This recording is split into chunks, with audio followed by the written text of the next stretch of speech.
How much more can we take?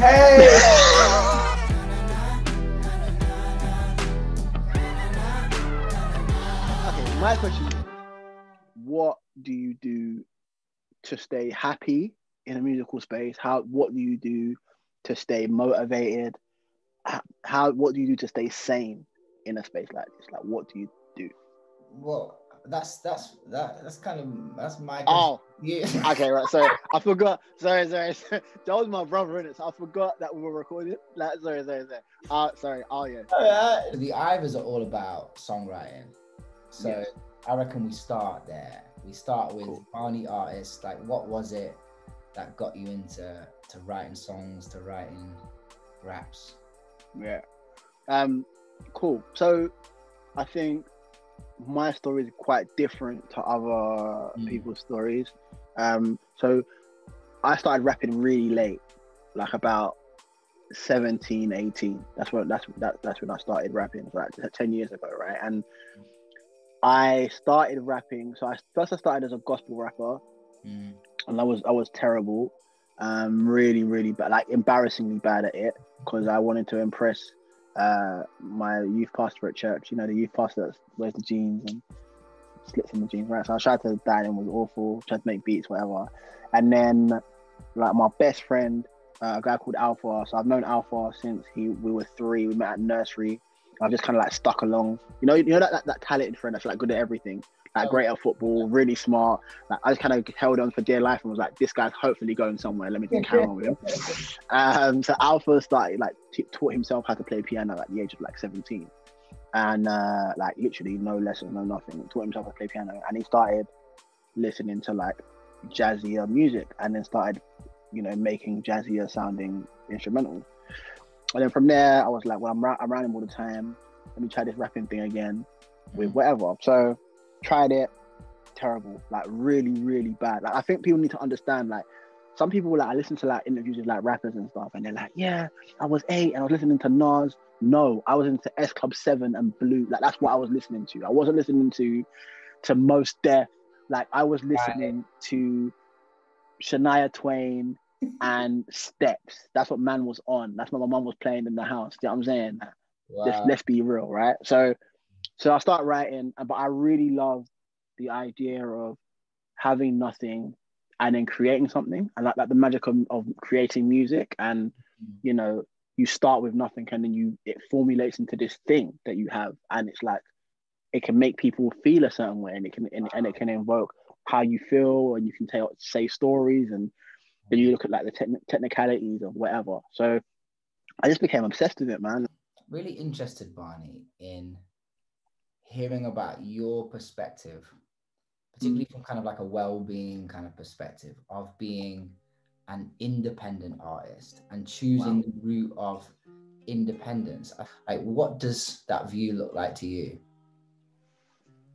All right, cool. Well, I think first things first, we've got to be really honest and say, me not being signed wasn't necessarily always the choice.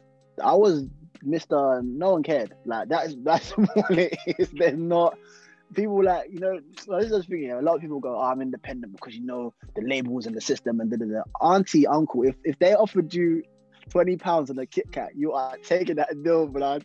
Don't try it. don't try it. You are lying. You are a liar. I know. You know what I'm saying? Like, everyone's talking about, bro, it's annoying because I'm like, blood, like, no one is offering you a deal, bro. G. Like, stop it. Like, let's be honest. Like, you are about as marketable as a cactus in a phone box. Do you know what I'm saying? Like, no one it's like, stop it. So yeah, first things first.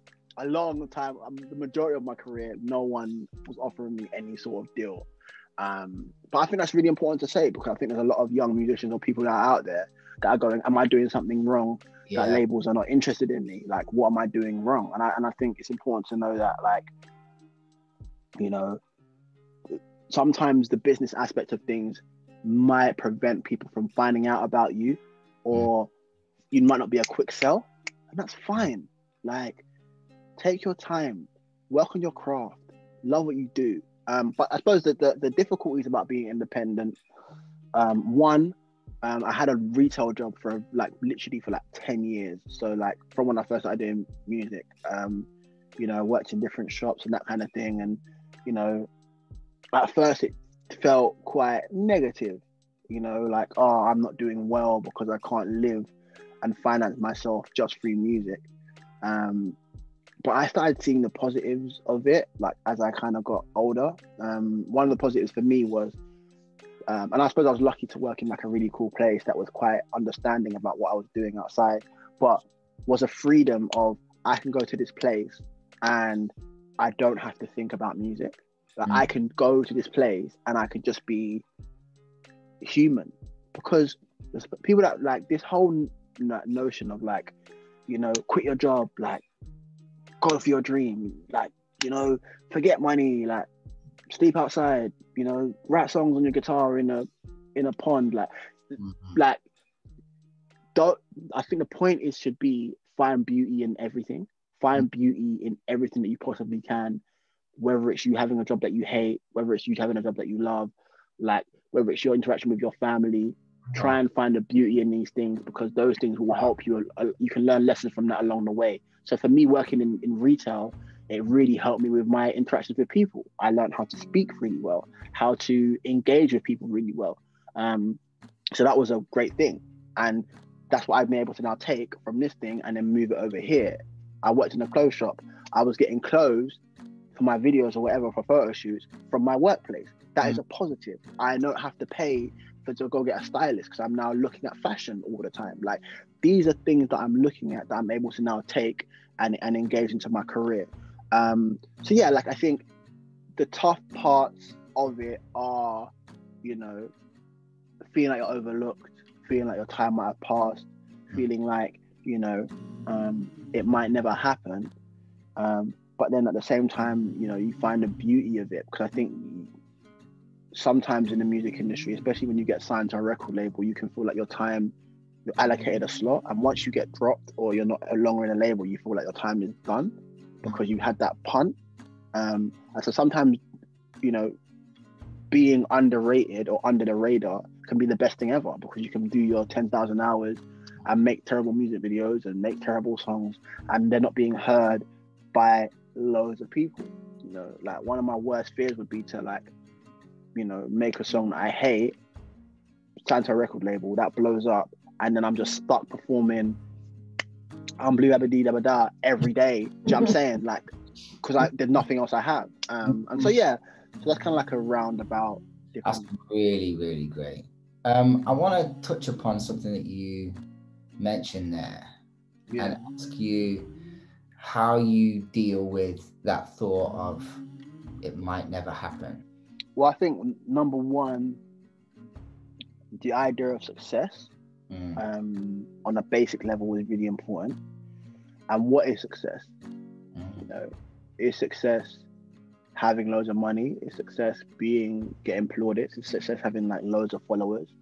I can tell you for a fact there are people that have millions of followers, that have tons of money, that are not happy and wouldn't deem themselves successful, and would trade it in a flash just to have some sort of peace. And I think that those mornings where you feel like shit, and you feel like no one is, and you feel like no one is listening, you feel like rubbish, like, and am I wasting my time? I think time is, you're only wasting your time if you believe, like, why are you doing it? Like, what is the goal? Like, why are you doing this? If you're doing it for the accolades, then do something else. Become a doctor. Like, do something that will guarantee you study, you get a job, you progress. Like, do something like that, because music is so flippant. Yeah, whatever it is, you're on the way to work. I'm going, this is tough and I'm really struggling here, but I can afford to get on a train. I'm affording to have some sort of food today. I have a family that love me. I have people that have friends. All these factors, you know, are the most important thing ever. And then music should come after that. Let's set those. That is success. That's first of all, you got to line that up. then when it comes to the music process, listen, having a number one single doesn't necessarily mean that you are successful. Having a big selling that's not, no, that is a construct that we have to make ourselves feel better. Numbers are like, it's mad. Like it's mad how I think, especially with like social media, and you know, it can be positive at times, but a lot of the time it can be really bad for you, because you're looking at numbers, you're looking at engagement, you're looking at likes, you're looking at this, and you're going, okay, well, that didn't get as much likes as that, so I need to do that. Or I'm not getting as many things as that person over there, so I need to do that. And I think that's where, you know, it's really important to really focus on happiness, on the process, fall in love with the process, and those are the most important things. And then music and stuff should come after that. That's what. Yeah. That's brilliant. So gratitude is a big thing for you. Huge thing, but not gratitude in sense of, I think that's what I learned from my retail job. It's like, gratitude is not just about, you know, I'm happy that it's like I'm able to make stuff. What we do as musicians is magic, bro. Like, we create out of nothing. Our experiences, our life, our struggles, our whatever, our joys, whatever, we manifest it in this audio somehow. That's magic, bro. Like, which is magic. Like, we can't tell you where it comes from. Yeah. If I ask you your favorite songs that you've written, you can't be like, it just comes, it just flows, and it just comes out, and you're going, that's magic, bro. That's a skill set. That's something that you've been gifted with, man. That is important, you know. So gratitude is important. In the process of songwriting, what is it that you feel like is the most life-giving thing to you? Like, what's the most beneficial thing for you, for your mental well-being and all of that? I think a lot of the time it's I write sometimes and I go, oh, that's how I feel. Do you find that? I'll be like, I'll write and I'll go, oh, hang on. Oh, that's how I feel. And I can go, oh, right, okay. Right, okay, that's how I feel. And that's amazing for me. Like, the ability to sometimes not be able to word it in a conversation with my friend or whatever, but it might just come out in a lyric or in a sound, you know, in what I'm writing about. That's what's amazing about the ability of songwriting, to be like, oh, this is how I'm feeling currently. I don't even know I felt that way. Freaking love that. And as well, the other side of the coin, what is it about the songwriting process or being an artist that you feel like is the most harmful to your state of mind? I think comparison is big. I think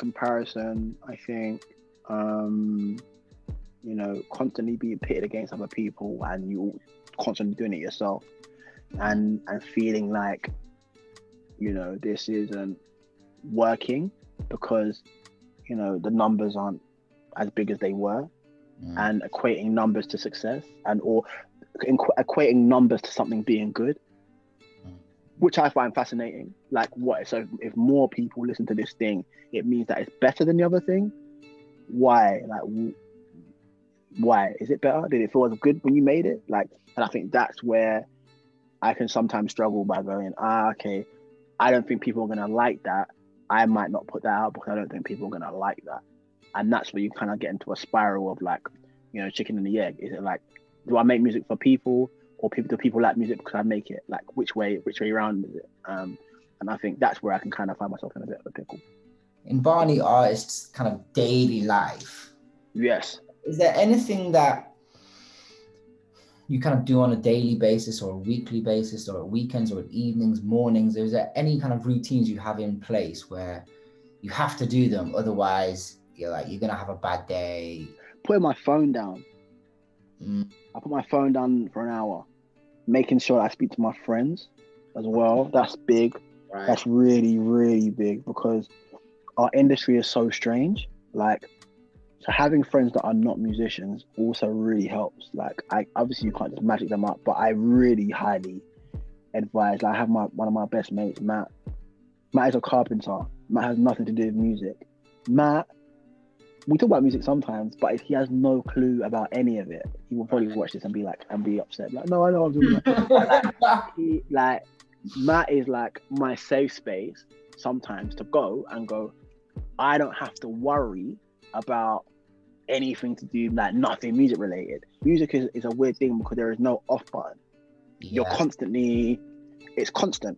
You might have creativity at 1 a.m. You might have no creativity for 3 weeks. You might have to do this. You might have to do an interview. You might have nothing on. You might have no inquiry at all. You have nothing to post for a month, and you go, "Oh my God, I am a fail. I have not. Am I doing my job if I'm not doing it? Like, what is that?" And I think that's why it's really important to sometimes step out of it and be like, "Hey, hang on, listen, chill. You're okay. Breathe. You're a good human being. That's number one. Are you a good human being? Yes. Okay, cool. Do that." So yeah, that's kind of the negative can be sometimes, that aspect of it. Also, I'm an advocate for therapy as well. Like therapy is massive. Yeah, what about that? Last time we spoke, actually, we spoke a little bit about that back in the middle of like a summer lockdown. And the madness. Yeah.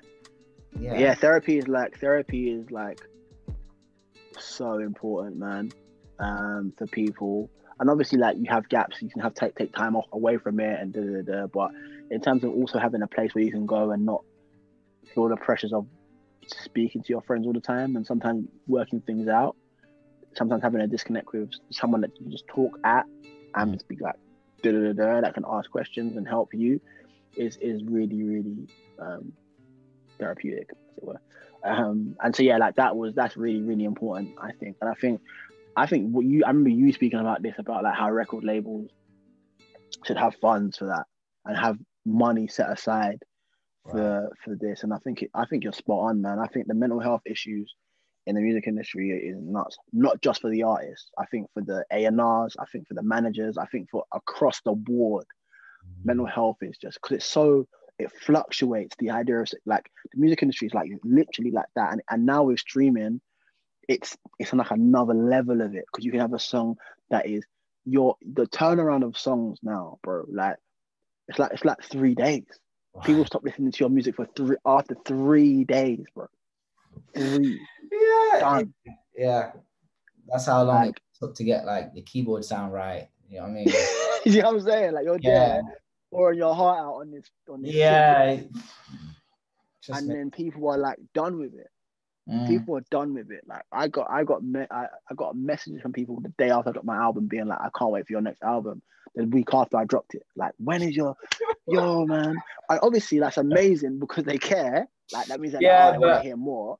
But at the same time, I'm like, bro, I cut off my left kneecap to put this thing together, bro. I can't just conjure this up again. So what I'm sort of picking up from you is, as Barney artist, is that friends are super important in your community, and not to cut yourself off from others like outside the music industry. Have friends that have regular jobs and your family, and people that don't care about you as a brand or as a money-making thing.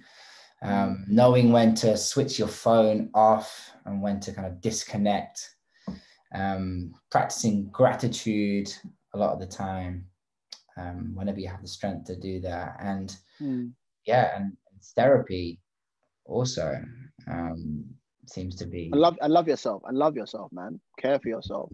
Look at yourself as like, would you be happy if you treated your friend the way that you treat yourself? And if the answer is no, then let's look at how you treat yourself.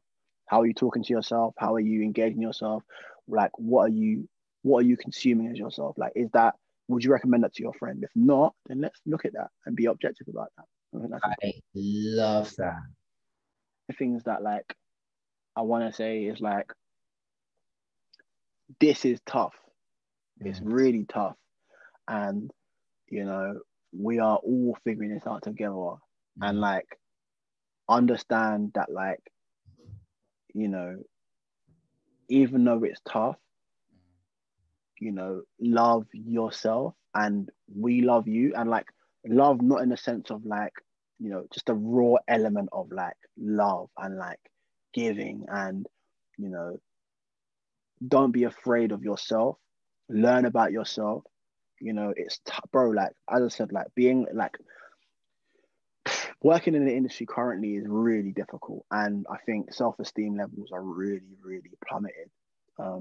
But I think now more than ever is the time that we really need to like try and find that light, that joy, that spark, that kind of set off on this journey. Do you know what I'm saying? I think it's like, you know, you've got to figure out why you love something, and if you love something because of what it gives back to you, like physically, you really love it. Like unconditional love is like if your mom or your dad loves you regardless of anything, they love you. And I think sometimes you've got to do that with yourself and with the stuff that you choose to love. So I think my main message is like, yo, take time. Who are you? If you don't know, that's fine. How are you invested in you? How are you guys, like, what do you love? What don't you love? I think that's really important. And you know, we're going to make it through. We're going to make it through. It's just tough, but we're going to do it. I love that, Barney. Bro, I love you so much. I love you loads, Joel. This is amazing. This is like a free therapy session. That was wicked.